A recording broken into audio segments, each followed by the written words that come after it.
Hello and welcome everyone. I hope you can hear me. We're going to go ahead and get started. Thanks for being here today. My name is Shelby. I'm the Professional and Organizational Development Director with Montana Nonprofit Association. And all of you know by now, I hope, that MNA does what we do because we believe in you, in the work you guys do to keep our families safe, our communities healthy, our environment protected, our children safe, our arts alive and well, our history, culture, and museums thriving. And because of that belief in what you all do, we work to support you in whatever way we can. We focus that through advocacy and policy work at the state and federal levels, through access to member benefits to help you do your job even better, and training and education and other resources to provide more background on the organizational part of what you do. In response to COVID-19, we've been rolling out a series of town halls on various topics, some to meet your immediate needs and some to help you start planning for the new normal. This presentation today, Scenario Modeling for Nonprofits, is part of that second conversation. So figuring out how you can continue or begin planning. And we'll talk a little bit more about that, but a little bit of housekeeping first. If you have chat comments or questions throughout, please feel free to chat them in. You can also raise your hand in the participant list and we'll call on you. If it's a clarifying question, we'll try to get to it right away. Otherwise, we'll answer them when we've got time towards the end of the presentation. I did just send a link to access the spreadsheet we're going to be using a little later today. So go ahead and download that. It's nice to have open and handy. And then I'll probably send a couple other links through the chat as well. All of those are also always available on our town hall and our COVID-19 resource page in case you need them. And I think that's about it in terms of housekeeping. And we will be recording this and sending it out along with the slides and the toolkit later today as well. So welcome everyone. Thank you for being here. And it's my pleasure to hand it over to Adam Jesperson, Director of Innovation at MNA, who's developed quite a few wonderful Excel templates and tools for nonprofits throughout the past year here at MNA, and has another great one for you. And we'll walk you through how to use it. Thanks, Adam.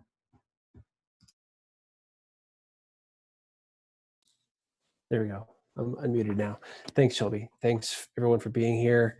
As Shelby said, I guess this is starting to become old hat for most of us. I'm seeing some familiar names coming up week after week, which is great. I hope we're adding value. I hope we're providing some things that are useful for you and that we're keeping you moving forward in the direction you need to as an organization. We're going to do a little bit of recap of what we talked about last week and then tie that into where we're headed today, which is on actually modeling different scenarios from a financial perspective and digging in and looking at some numbers and looking at the tool that we've developed and how you might use that for you and your organization moving forward. So our agenda today, we're going to review, like I said, the toolkit from last week. We're also going to go back and touch on the cash flow planning tool that we developed probably a month ago now, just to make sure that we understand the difference between that and what we're talking about today, and that everyone feels comfortable using both of those tools and the relationship between them. We're going to talk about the process and the tool for modeling your finances using different scenarios, and then touch on what we're going to be working on next week, which is, again, more scenario modeling from a different perspective and using some different tools and some different things that are out there across the country. So some different things coming today. Before we touch on any of that, if you missed it last week, if you missed the webinar from earlier this week, we do have linked here the guidelines for reopening and our phased approach for reopening. This comes just from the governor's office. And also there's the link to the recording to watch Chani Okert's webinar that we gave on Tuesday around different decision-making and messaging that you should be giving to your constituents, to your staff, to your community during this time. What are some of the considerations that you should be thinking about as you figure out your plan for phasing in a reopening of your office or of your service area or whatever it might be. So please feel free to look at that recording. Also, by way of housekeeping, I wanted to mention too that we should, the governor's task force for the Corona Relief Fund, of which MNA's Executive Director Liz Moore served on, They should be providing their recommendations to the governor tomorrow afternoon, which will make those recommendations public. So you should start seeing something next week in regards to the recommendations. The recommendations were very broad stroke.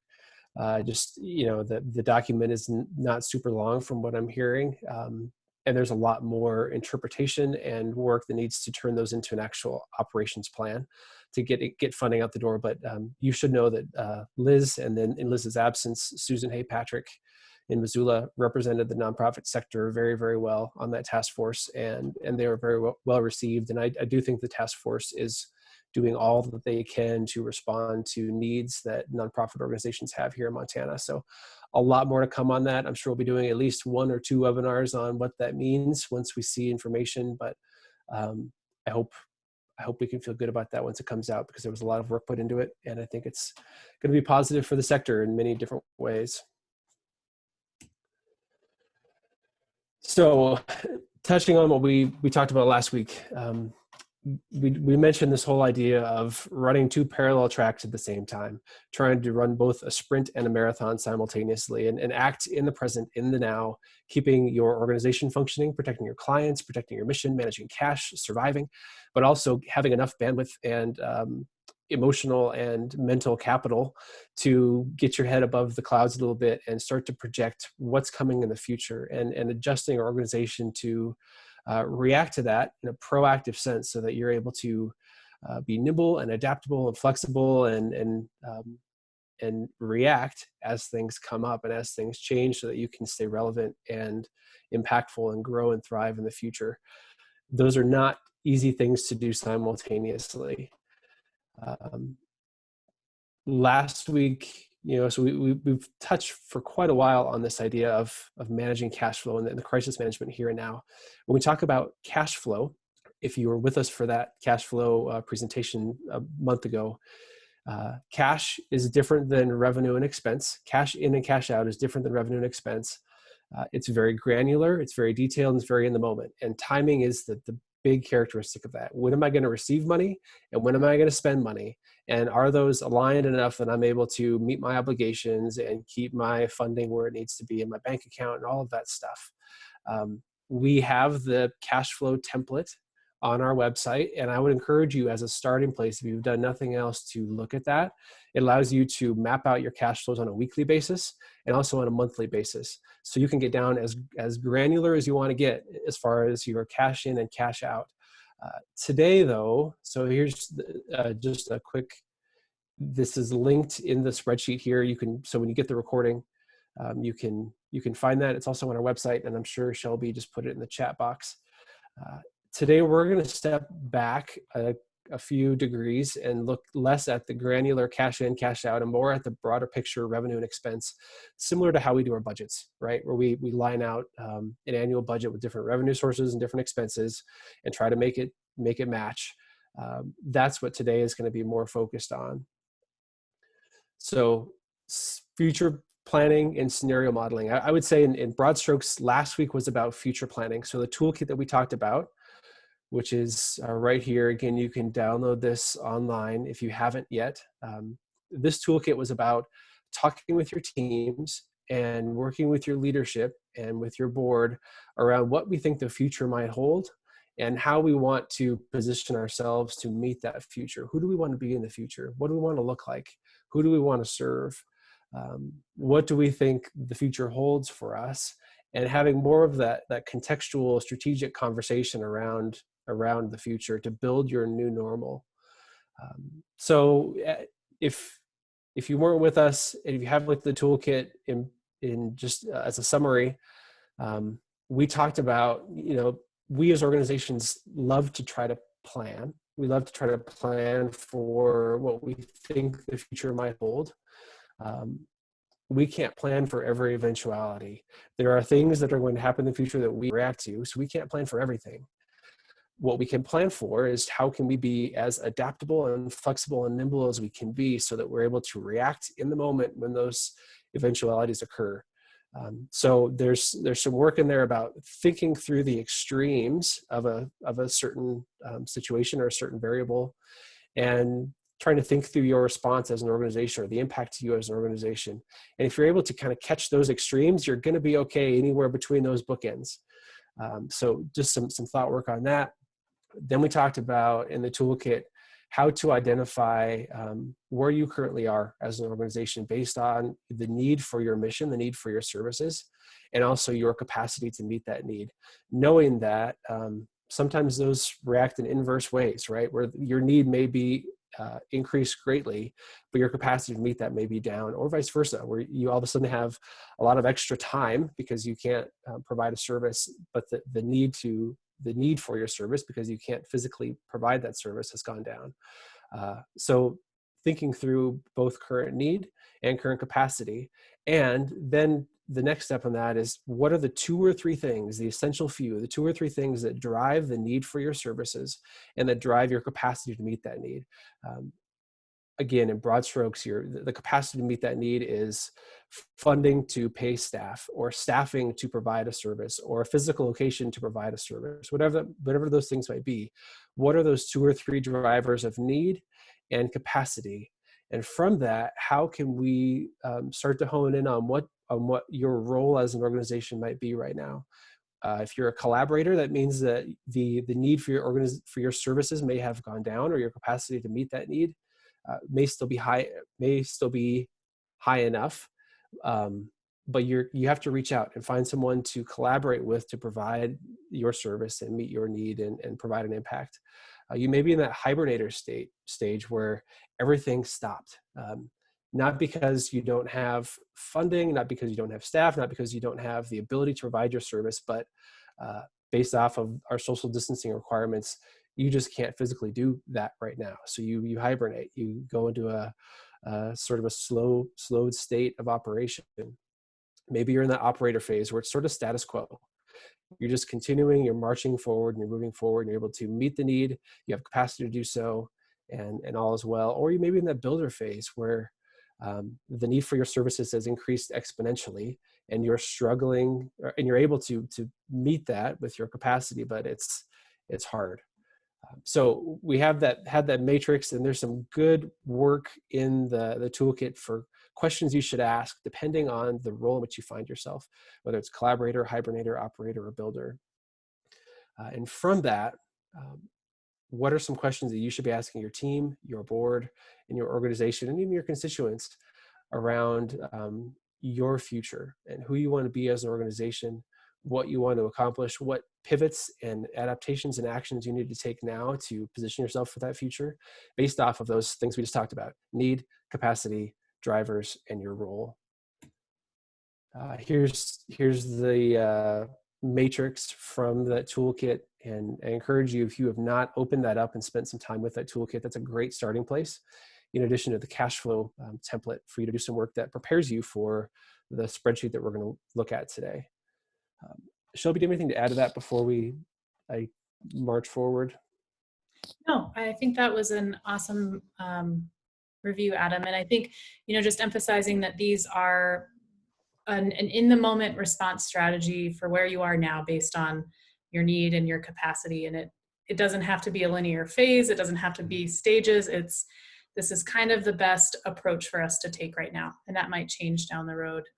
But having an idea of what broad umbrella you might group your response strategy under, or your current role under, will absolutely help as you start to do the imaginative work of scenario planning and experimenting, as we'll do in the upcoming weeks, because it'll help kind of narrow the lane a little bit, which I think we all can use a little bit of from time to time. Great, thank you. And these are some of those questions to ask depending on where you find your role as an organization. So if you think about this as, the old cliche of 30,000 foot view, 10,000 foot view, ground floor, the future planning, that work that's in the toolkit is very like 30,000 foot view. It's the highest view of the organization, and thinking in very broad strokes around who we want to be and what we want to accomplish. The next layer down now is what I would consider scenario planning, which is putting pen or pencil to paper and identifying the resources that you need to carry out that plan, those action steps, and who you want to be in the future. capturing the costs necessary to deploy those resources to execute that plan, identifying the funding you need to support that plan, and planning for the variability in that funding. I think that's the key. Those first few steps, number 1, 2, and the first part of 3 are basically like a budget, right? It's identifying the expenses and the revenues and timing of when we're going to receive money and spend money. What's different about this from a budget perspective, though, is that now we're trying to plan for variability of revenue and what that might look like and how that may impact our different expense scenarios and resource deployment scenarios, which basically that's how we carry out our mission. With the hope that by planning for this variability, we're able to create a little more clarity for ourselves and some adaptability so that we understand that if A happens with this revenue source or with this expense item, we are going to do B. We're going to take this action once this happens. And I think that's what this tool allows us to do, give us a little more clarity. As a disclaimer, this scenario model is not a budget, meaning we don't have to have every single cost and every single revenue captured as accurately as possible. It is okay to estimate. It's okay to use some broad numbers, and it's okay to change numbers as things change. And it's okay to use just some best guesses if you don't know what the actuals are going to be. We should have a good sense of it, and as accurate as we can be is great. But don't spend hours trying to get to the same level that you would with a budget for this. This is meant to be a tool to guide planning and to guide decision making and to guide conversation. So accuracy is great, detail is great, but don't, there's the law of diminishing returns, where you're not going to get a lot of extra value by spending the extra 5 hours to get actual costs, actual budgeted expense numbers, actual budgeted revenue numbers for every single item. Use a budget, use broad strokes. And don't sweat the small stuff. A good scenario tells you how the big drivers affect your financial picture. We have a lot of $100, $200, $300 expenses that we put into our budget that we have to spend, and all that's great, and all that helps. And if we can capture that, great. But this is meant to be big picture. What are the 2 or 3 big drivers on the revenue side and the expense side? And how do those interplay in regards to your ability to carry out your mission and your ability to be relevant moving forward? So my disclaimer is move quickly, move expediently, move as accurately as possible in doing this work, but it's okay to not have exact numbers. We're going to look at the template in a minute, but I want to talk just a little bit about what goes into this and how you should approach it. So we have 3 different tabs. The first tab has revenue, the second tab has expense, and the third tab brings it together in a summary. We have purposely decoupled revenue and expense on the spreadsheet because we want you to think about them a little bit independently. It's easy for us, and the trap I think for us is to just say, here's how much money we're going to have, therefore what cuts are we going to make on the expense side to make ourselves have a break-even budget at the end of the year. Obviously we have to do that from a leadership perspective, but in a scenario model like this, you do have the ability to just sort of decouple what's possible from the revenue side with what do I need to carry out my mission on the expense side. So instead of just immediately going down the rabbit hole of how much money do I have to do the work that I have typically done, and how do I sort of keep my mission where it was, you sort of have the ability to take those bounds off and just look at what do my expenses look like for me to meet the need from the toolkit we had last week, meet the need that's presenting itself to me right now. And that may look very different from what I had budgeted, and that may look very different from what I'm able to fund, but it's still worthwhile for you to put that on the paper and to say, man, if I could just meet the need that's sitting out there for me right now, and carry out this mission as I want to, this is what it would cost. And so we've purposely decoupled revenue and expense so that you have a little more flexibility to do that work. And we'll see how that plays out once you look at the template. But when we think about revenue, when you're modeling revenue, the important aspect is to capture the level of uncertainty, both in scale and in impact. So there are 2 types of revenues that we should think about as an organization. One is fixed revenue, which is a grant, or a contract or something where someone writes me a check for X amount, and I know I'm either going to receive that amount or I'm not, right? I'm either going to get the grant or I'm not. I'm either going to get my contract renewed or I'm not. So in that instance, the uncertainty isn't about the amount of money, it's about my probability of receiving that money. And you'll see how that plays out in the model. But so fixed revenue, uncertainty is about probability. Most of our revenue is variable, where the uncertainty is the variability. And that's what we're facing right now in so many different instances, is how much of the big question mark for most of us is how much of a decline in my revenue can I expect from my earned income source, or from my fundraising income, or from the event that I'm not able to have or have in a different venue or a different way of delivering. Uh, so that percentage decline is the thing that is so uncertain to us right now. Am I going to see a 10% drop? Am I going to see a 90% drop? We're able to, with the model, to capture some of that variability to present us with a sort of a best, middle, and worst case scenario of what we think the future may look like for that revenue source. And then all those revenue sources pulled together give us a comprehensive picture of our revenue for the organization. On the expense side, again, speak in broad picture. Speak with the big drivers first. So we talked about a few weeks ago the Pareto principle, where 80% of something is captured in 20% of those items. So typically 80% of your expenses are probably going to be captured within 20% of the line items that you have. One of those is probably staff. Another one's probably occupancy. Not necessarily, but probably for most of us.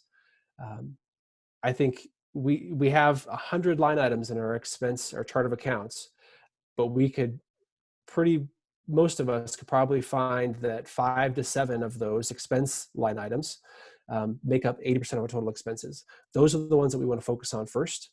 Those are the ones we want to put the time into to make sure that we have these numbers as accurate and well represented as possible. And again, what I mentioned earlier, start by building your expense model to meet the need, not necessarily immediately go to, we've got to whack our expenses by 30% because our revenues are down 30%. But lay out there, what does it take for us to do what we want to do and to be as impactful as we want to be and to carry out the mission to its highest extent? Use that as a starting place. And then you can make some adjustments. But you also, at that point, know what the gap is between revenue and expense. And that creates a very compelling case for you to take to a funder or funders or your whole donor community or your local government or whoever it might be, whoever's listening at this point in time, to say, I need this amount of money to deliver this impact. And here's the gap. And it's very clear. So don't just start by trying to get yourself to a zero bottom line. Start with, what does it take to carry out our mission as impactfully and effectively as possible? And also, what does it cost to carry out a mission using the full cost of our mission? So make sure you're including your overhead costs, your cost as an ED or as a CFO or as a leader of the organization. Make sure those costs are included. Make sure your fundraising costs are included. And make sure, even though it's not an expense, make sure you're including all the uses of cash that you may have, even though some of those may not be considered an expense, because it's still going to be a cash outlay for you. So if you have taken out a loan and you have to pay some of that back or all of that back, make sure you're capturing those costs on the scenario model so that you're able to understand how much money needs to go out the door. Or if you have some big capital outlays that you need to invest in the coming year, if you can't pause those or put those off, and if you decide to move forward with those, make sure you're capturing those on the model, because we have some expenses, they're not expenses, on your income statement. And I would also mention, for those of you who have taken out a paycheck protection loan at this point in time, make sure you are booking those as a loan until you've received guidance from the Small Business Administration or from your lender that it is forgiven. Technically, those should not be considered revenue at this point in time. It should be considered a liability on your balance sheet and cash as an asset. Asset, cash, liability, short-term liability on the liability side. Once it's forgiven, then it can become revenue, which you can recognize as such. But for now, right now, it's a loan that you are expected to pay back until you're not. And lastly here, when you're looking at your expenses, uh, work to identify what I would consider the core. What are those things that are essential for you being relevant as an organization? What's the highest impact, your highest impactful service, the thing you do best, the thing you're known for, the staff that are required to carry that out, the physical location that's required to carry that out, all the other expenses that are required to meet the core need of your organization. Identify what that is, so that as you're looking at shrinking, if that is what becomes reality for you, um, what are some of the things that you're able to cut without affecting that core? Because that core is what's going to allow you to become relevant in the future.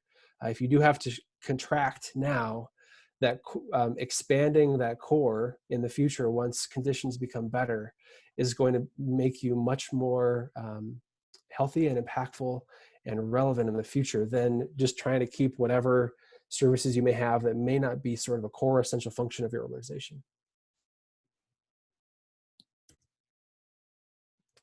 Once you do the revenue and the expense side, as you'll see on the template, uh, the third tab is the summary, where it all comes together, where you have across the top, you have your revenue, your best, moderate, and worst case revenue for your organization based off of that model. And then on the left, you have three different expense scenarios that you've been able to build. Number one, number two, number three. And then you're able to see in this little 3x3 matrix here, what the net income is for those, the intersection of those scenarios. So you can see how the best case scenario on the revenue side, what net income that gives you for expense scenario 1, 2, and 3, and so on and so forth.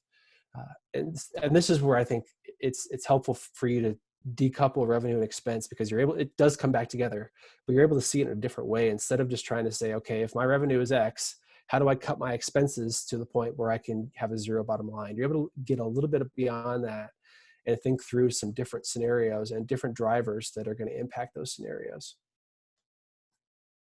I think it'll make more sense once we see the template.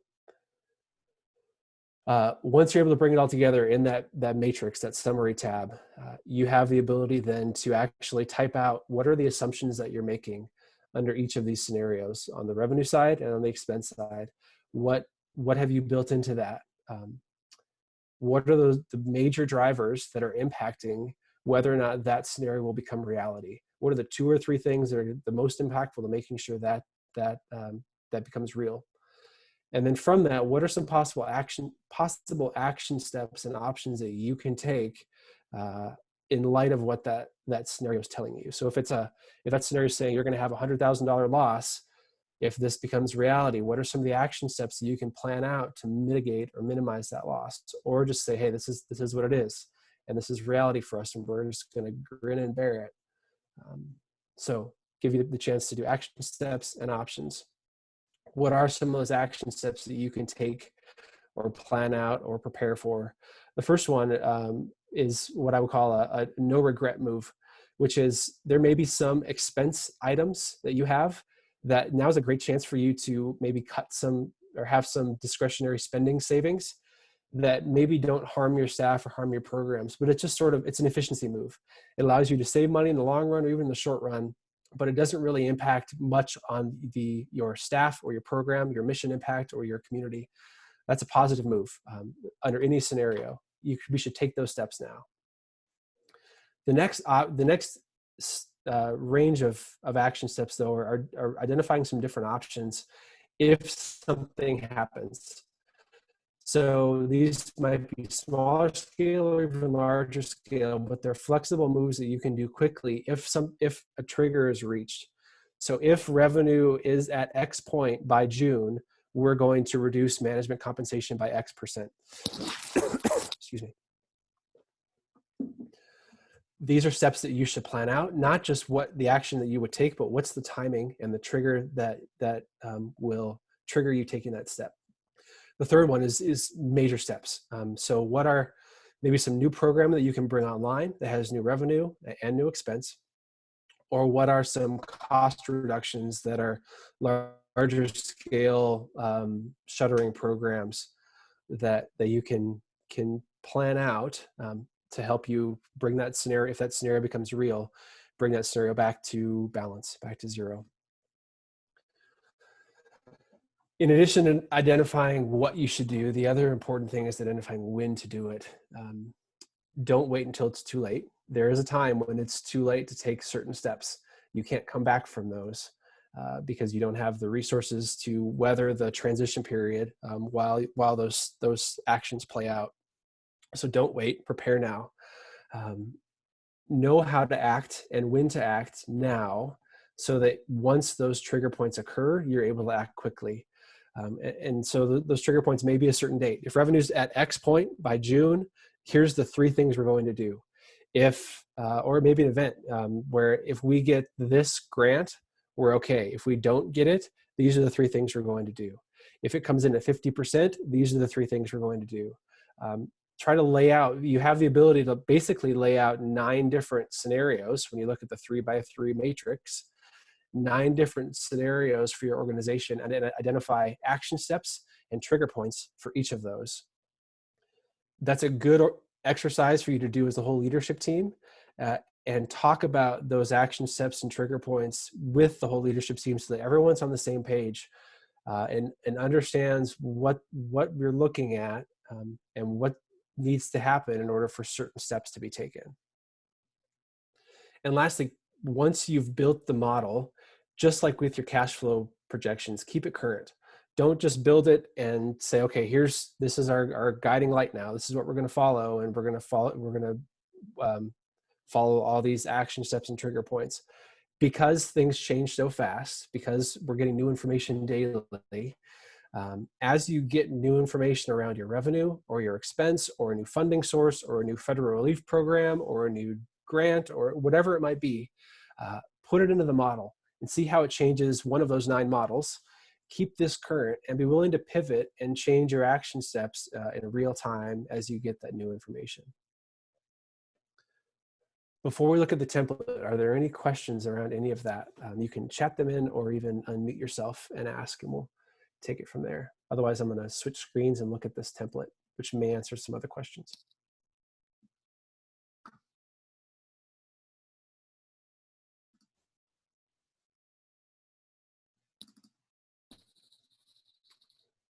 Okay. Organize myself here for a second.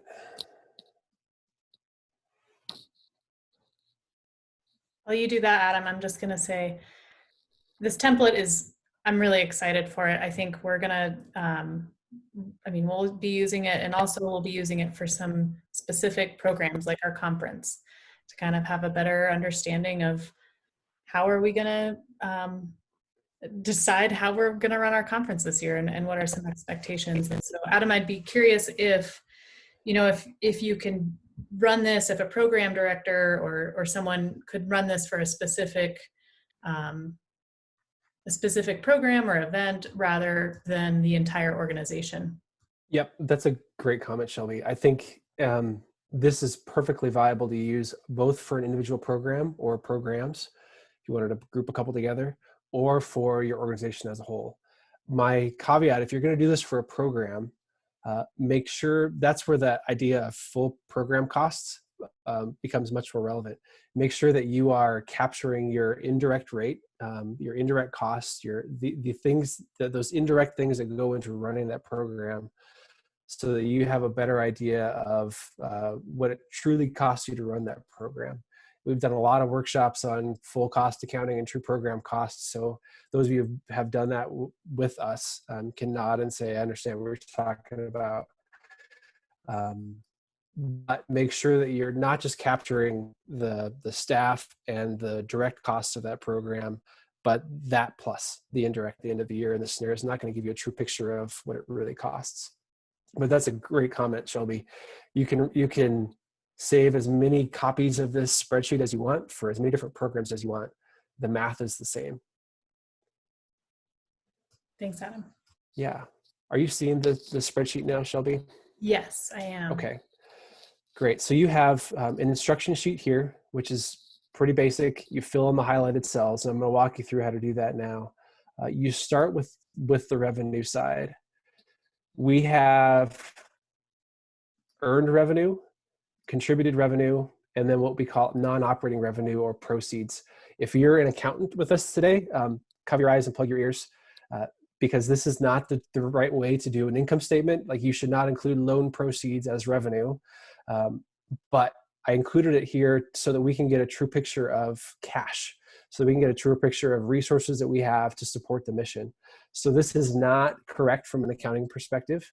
And I ask for forgiveness for any of you who are sticklers about that, but I think it's helpful for us to see a complete picture of our operating capital, quote unquote, as we try to build this out. Our earned revenue are things like our program service fees, or our government contracts, or any kind of public or private contracts we may have. Our contributed revenue, that's our donations or special events or our foundation gifts or anything like that. You can change any of these. So these are just placeholders here right now. You can type in whatever you want here. So you could say this is grant from Foundation A, or you can group together and just say this is all foundation funding, or whatever it might be. You have the ability to use this as freely as you want. This budget column, this is where you will put in what you have, whether it's the year or the quarter, whatever the time frame is that you're looking at for building a model, you'll put in the budgeted amount. So I'm just going to say right now, if this is earned revenue, so I'm going to say this is program fee for service. And I had budgeted that I was going to get $500,000 from this one line item.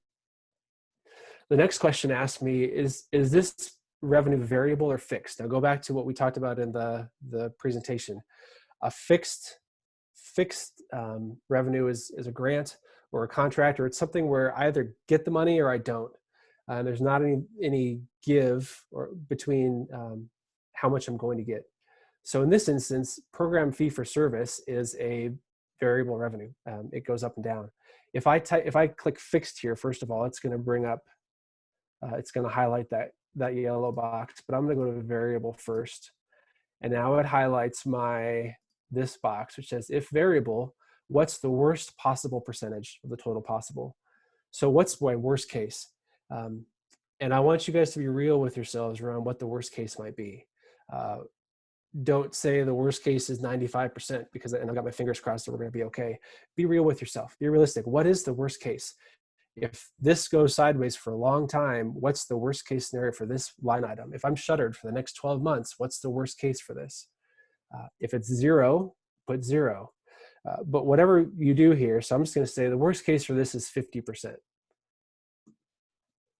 You have 3 items here, a best, moderate, and a worst case, that are auto-populating based off of the information you put in here. So I said budgeted was $500,000. That immediately becomes my best case. If all goes according to plan, I'm going to get 500 grand. My worst case is always going to be whatever percentage of the total that you put in here. So I said 50%. So my worst case is going to be 250,000. The moderate case, the middle ground, is just the average of the two. It's the midpoint between best and worst. It's finding that middle ground. So if I say that the variable is actually 10%, it's really bad, but I'm going to get some. You can see that the worst case just went to 50. The best case stays at 500, and the moderate is right between those. If I have a fixed income source, so I'm going to say this is a foundation grant A, you'll name it whatever grant you want to, and it's a $100,000 grant. This is a fixed revenue source, meaning I get it or I don't. In that case, the question isn't variability. The question is the likelihood that I'm going to get it. So if I know that I'm going to get this 100% chance, my best, moderate, and worst case is going to be the same because I'm going to get it. So the worst case is I get it. The best case is I get it. If I say, it's pretty close, but it's not 100%, but it's better than 50-50, my best case stays at 100. My middle ground case still stays at 100. But now for my worst case scenario, that amount went away. Worst case scenario is I don't get this grant. It goes away. 50% flip of a coin. Best case, I get it, but I'm not going to bank on it for both of these two scenarios. And then less than 50%, I'm not going to bank on it at all. I don't want to count on any revenue source that there's less than a coin flip that I'm going to get it. So in this case, I'm just going to say that there's a 100% chance I'm going to get this. So for revenue, you would go through all of your income sources, your revenue sources, earned income, earned revenue, and contributed revenue. And however, in either large strokes or small strokes. If you wanted to say this is appeal A, appeal letter B, and special event A, special event B. You could go down to individual events, individual appeals, and put in the revenue here. Or you could just say individual donations as just a broad item and capture all that right here. Whatever level of detail you want to get to, you have the ability to do. And for each of those, put in what you had budgeted, what you had planned for, whether it's variable or fixed. If it's variable, what's the worst case? If it's fixed, what's the likelihood that you're going to receive that? As the year plays out and as you start to get a clearer picture of what reality is going to be for that revenue source, come back in here and change this. So right now I may say, you know, my program fee for service, I budgeted 500 grand, and I'm going to say worst case is 10%, because right now we're shuttered. We're not providing any service at all. So I'm getting no revenue at all. But we may find out that we reopen on a pretty fast timetable. I'm able to get back to business as usual for the most part and recapture some of the older revenue that I had lost over the past 6 weeks. And I'm looking like, you know, by middle of June, my worst case on here is probably going to be more like 80% of what I budgeted. So I can come back here and I can adjust based off of reality in a pretty quick fashion without having to start from ground zero and like rebuild my budget. So work through your revenue sources. If you did receive a PPP loan, this is a chance for you to put that in here.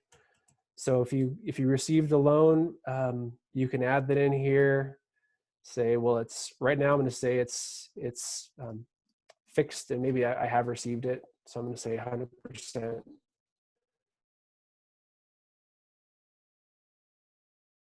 You have the ability to put that in here, or any other sort of non-operating proceeds or any other funding you may receive, either for have some strings attached to it or some payback required with it.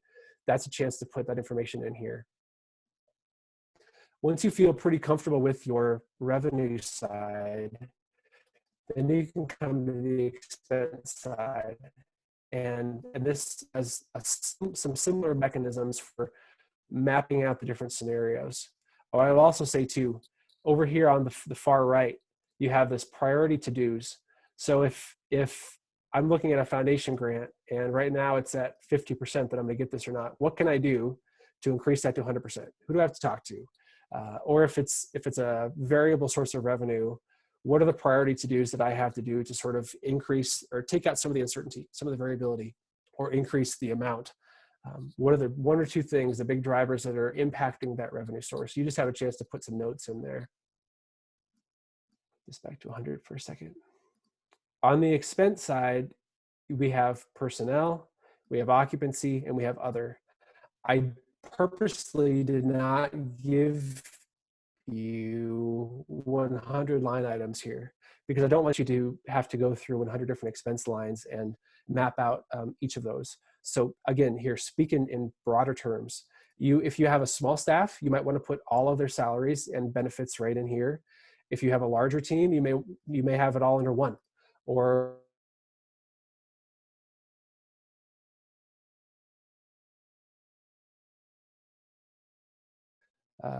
management and whatever else. Or you may just have one line item, which is just all staff and benefits. Again, you have the ability to break this out as detailed as you want within reason. Same thing for occupancy and same thing for other. This is where you're going to put all of your expense line items from your budget. You may have to clap some, you may have to include some on the same line item, but again, estimate and use broad strokes here so that you're not spending an inordinate amount of time filling this out for circumstances they're going to change quickly and rapidly. And then lastly, at the bottom here, you have the ability to put in any kind of repayment that you may have or any sort of other non-operating uses of cash, even though it's not an expense. Again, forgive me if you're an accountant.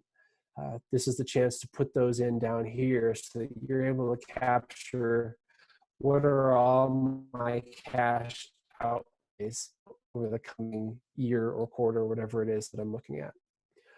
Once you put numbers in here, so I'm going to say I'm going to spend 500 grand on salary. Now, instead of having to do the math on different scenarios, you have the ability just to change the percentages for 1, 2, and 3.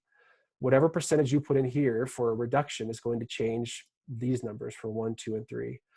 So if I say I budgeted 500 grand, and my first case scenario is that I want to leave that as it is. I don't want to touch my compensation to my employees. I'm going to leave that at 0. My scenario 1 is $500,000. Scenario 2 says, well, I want to try to find 10% cost savings in my salaries. So I'm going to say 10%. That comes in here. 20% for 3. You also have the ability, using these drop downs, if you go all the way past 100, you have negative reductions, which are increases. Because some of us are in the mode where, man, I need more staff, I need more time, I need more resource for this. And this gets us, again, where we can talk through what does it actually take for us to carry out our mission as we want to. So we can say, you know what, I'm actually going to increase my staff costs by 25% or by 50%. I think I have it so you can go up to a 50% increase right now. So you have the ability to actually increase staff costs. So put in the budget, put in the different reduction amounts here next to scenarios 1, 2, and 3 for all of your expenses. All of this then gets summarized into this nice little 3x3 matrix where I have my best, moderate, and worst case scenario for revenue, and expense 1, 2, and 3, and then my net income is where these match. And I can see where I'm going to have a positive net income and where I'm going to have a negative net income.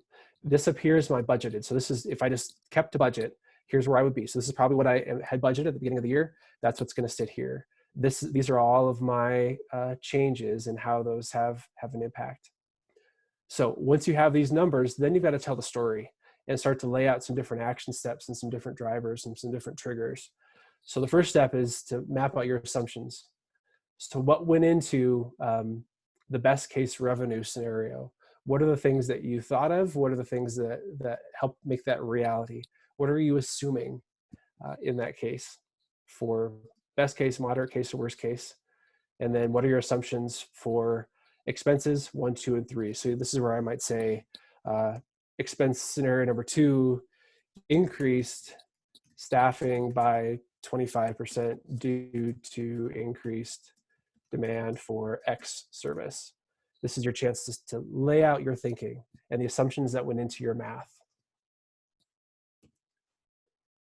After you've done that, then you have the ability to come here and spell out drivers, action, and timing.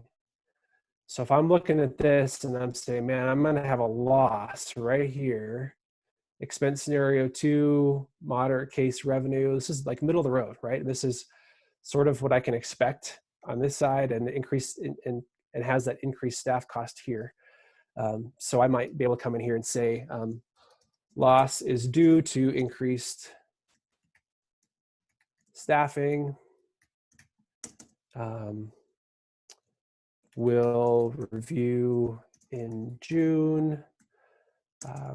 May trim staff costs at that time. You can, this is where you have a chance to actually lay out what are the 2 or 3 things that drive the net income of that scenario, where I guess I would put that not there, I would put that here. What drives the net income of moderate case revenue, expense scenario 2? And what am I going to do about that? And this is a great document for you to lay out with your leadership team and talk through the drivers, the action, and the timing for you and your staff. And this is a great document for you to keep current and to give to your board to say, here's our plan, here's our thinking on the revenue side and the expense side, and here are the action steps that we're going to take to make sure that we're okay moving forward. And that's about it. I mean, that's in a nutshell. This gives you a lot of flexibility. Again, you can come back in here, and as you see different circumstances playing out in different eventualities, you can change your revenue to account for different uncertainties and different variabilities, different revenue that comes in, different revenue that's actualized or that doesn't, uh, different ideas on staffing or expenses based off of changing circumstances, and then see how that changes your summary on the summary tab here. All of this is, nothing here is locked down. There are no formulas that are locked down. There's none of or protected, I guess, from changes. So you do have the ability to make changes. I suggest that you save a clean copy of this on your hard drive, so that as you build this out, if something goes wacky with a formula, you can start over if need be. You always can alter things. And as Shelby mentioned, this is a great tool for you to build out for a particular program, and to have 3 or 4 of these for all of your different programs, which in addition to having one that captures the whole organization. I think we have 10 minutes. So Allison asked a question: if this is not a cash flow projection, is it done on a cash basis, not accrual, right? This would be done on an accrual basis, because that's what we're most familiar with. So we're not as concerned here with timing of cash received or cash going out the door. This is more like looking at our budget and trying to balance out the budget, so to speak, which is typically done on an accrual basis for most of us. Some of us are on a cash basis, but most of us are on an accrual basis. This will be done on an accrual. So yeah, Allison, to your point, that's where the cash flow projection sheet helps to supplement this, because that starts to look more at timing on a weekly basis or a monthly basis of cash in and cash out. So you may be showing a loss on net income, but you're okay on the cash flow side because of the way that you're projecting money to come in and money to go out. Where do you take into account revenue that was received and recognized in a prior year? So if you are recognizing, so I guess, Allison, what you're asking is if you've received restricted revenue that you're going to release and use in this current year, in which case I would include that as contributed income. So I would have here a release of Foundation A. So we received a grant from Foundation A that said use it for the 2021 school year, or use it in the summer of 2020, whatever that restriction might be. It's sitting in my bank account. I can't touch it until I've met the restriction. And as soon as I'm able to meet that restriction and release it, I would include that as revenue for operations, for ongoing operations for my organization. So I would just include the releases of previous year funding that I've received and not spent.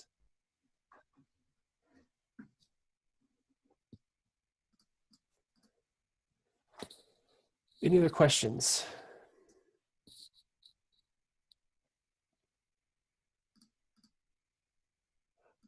Also know too, these revenue scenarios are built with formulas. So if you come in here and just happen to hit delete, that formula goes away. So if you do that, hit undo so it comes back. Also make sure you keep a clean copy so you can get those back if you do happen to delete something.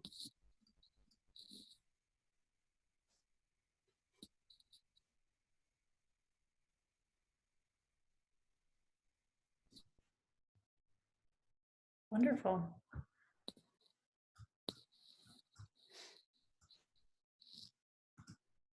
Well, if there's no questions, just want to say, Adam, thank you so much. I'm excited, like I said, to jump into this and use it as well. And I think it's going to be really helpful for us. I hope it's helpful for folks. I think the possibilities are pretty open-ended here, and hopefully can help develop some longer term programming for you guys. So very cool. And if you have questions as you're using it, Adam is always, I'm going to voluntold Adam on this one, always so ready and helpful with troubleshooting templates. He designed it, he built it. it's something if you're filling stuff in and have a question, don't hesitate to reach out to him. I won't be able to help. Yeah, no, gladly. Yeah, absolutely. If you are using this and you have a question just mechanically of how to use it, or have a question just strategically of what it's telling you and what steps you should take, I'm happy to look into those and talk those through with you and your team. And also just a plug for future town halls next week and in the coming weeks. We're going to do some work next Tuesday that I wouldn't say it's work that builds on this. Like we're not talking about a linear path of things that you should do, even though the last two have sort of been that way. Moving in the future, we're going to look at some different ways to think through programming and scenarios and mission, just with a different lens that may be more approachable for your organization or relevant. So it's sort of that old mission money matrix of the melding of mission impact and fiscal sustainability, and how do you maximize the two of those for individual lines of service and individual programs. And then next Thursday, tune back in, we're going to have a webinar in partnership with the business school at the University of Montana that presents a way of doing business modeling that's very team-based and easily approachable and easy to use and easy to work through with a group of people that allows you to really look at the component parts of your business model, the business side of your organization, and think through some changes that you can make to be more impactful and also more fiscally sustainable in a new operating environment that we all exist in, and how you can use that to then pivot quickly in the near future. So we're going to do some work on that next Thursday, which again, that's not meant to be last week, this week, and that, but that may be something it's a better approach for you and your organization for what you need. So more to come on those.